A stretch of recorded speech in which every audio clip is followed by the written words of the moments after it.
오스탐 임플란트 참 요즘 화제의 기업이죠. 워낙 큰 돈을 빼갔기 때문이에요. 재무팀장이 말입니다.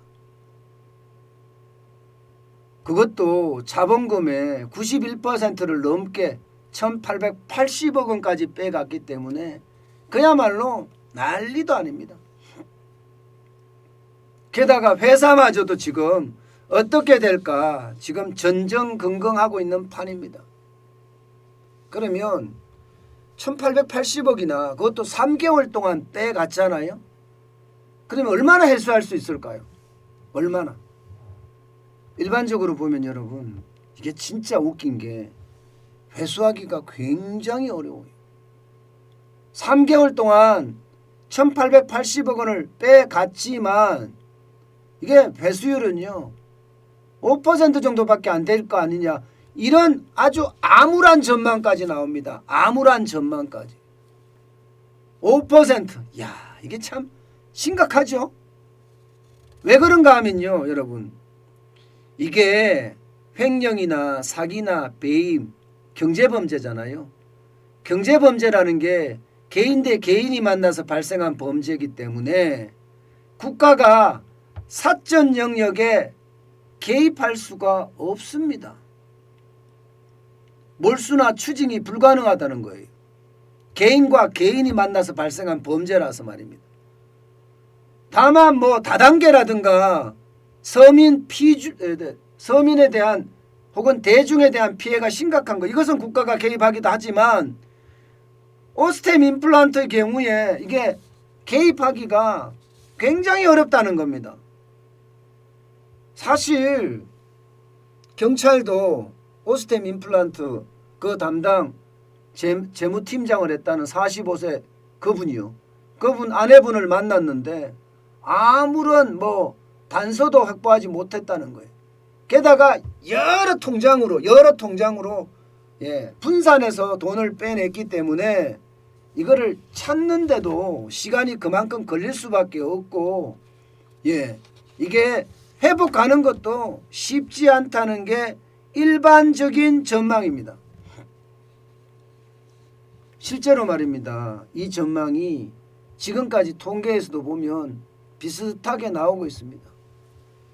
2021년도에 발표한 내용인데, 보고서 내용인데요.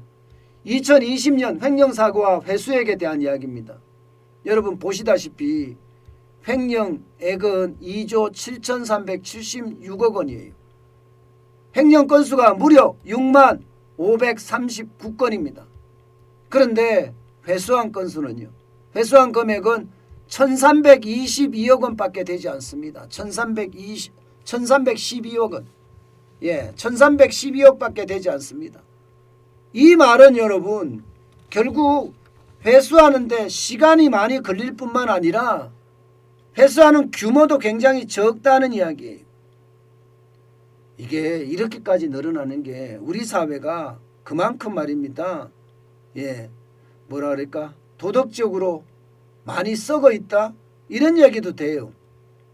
2014년까지만 하더라도 횡령 건수가 3만 7,800건이거든요. 5년 만에 1.6배 증가했습니다. 6만 539건이니까요. 야, 이런 걸 보면 여러분 진짜 대한민국이 참 많이 변했구나. 대한민국이라는 게 기본적으로는 성실과 근면으로 열심히 일해서 돈 번다는 게 기본 원칙이었잖아요. 그런데 이런 사건이 벌어진다는 자체가 이제 대한민국의 어떤 정체성 자체가 무너지는 것 아니냐, 이런 생각을 저는 지울 수가 없어요.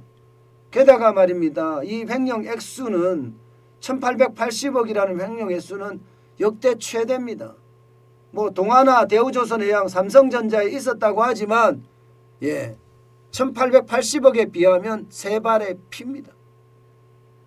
그러니 이게 앞으로 사회적으로 어떤 파장을 가져올지 그것은 어쩌면 충격적이 될 수가 있습니다. 작년에만 하더라도 여러분 상장사의 배임 횡령 건수 공시한 것을 보면 45건이에요. 45건. 그렇게 45건이 일어날 정도로 많이 여기저기서 배임 횡령이 일어난다는 이야기예요. 오스템 임플란트뿐만 아니라 다른 곳에서도 이런 사건들이 많이 일어난다는 사실입니다. 이게 일어나는 만큼 그만큼 사회적 파장은 커질 수밖에 없습니다. 물론 이 1880억 원이 되니까 이 횡령자는 결국 감옥에서 많이 썼겠죠.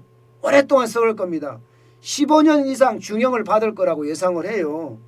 지금 현행법상의 횡령죄가 법정 최고형이 5년 이하 징역 또는 1,500만 이하 벌금이잖아요.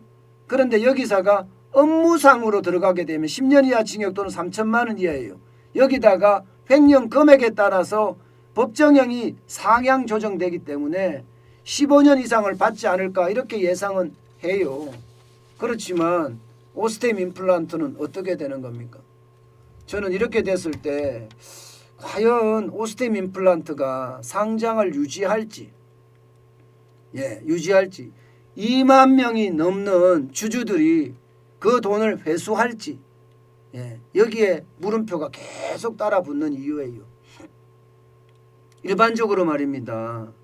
일반적으로 이게 얼마나 지금 1880억 원이니까 이거를 얼마나 회수하느냐에 따라서 지금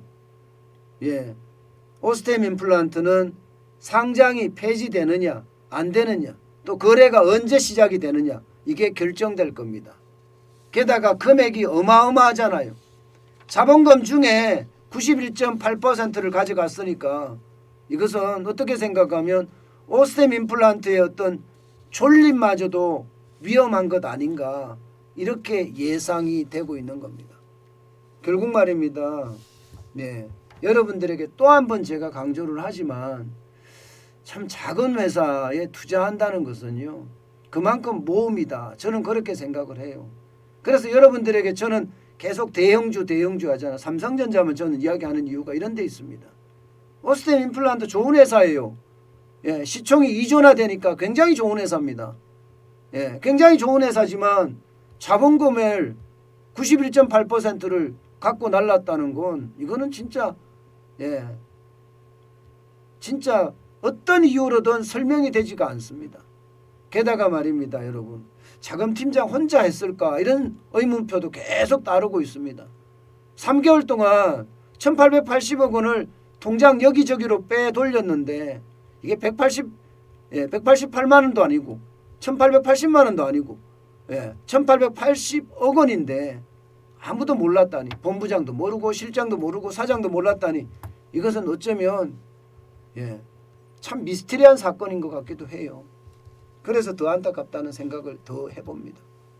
여러분, 투자는 정석대로 내 책임하에 투자하되 정석대로 투자하는 게 정답입니다.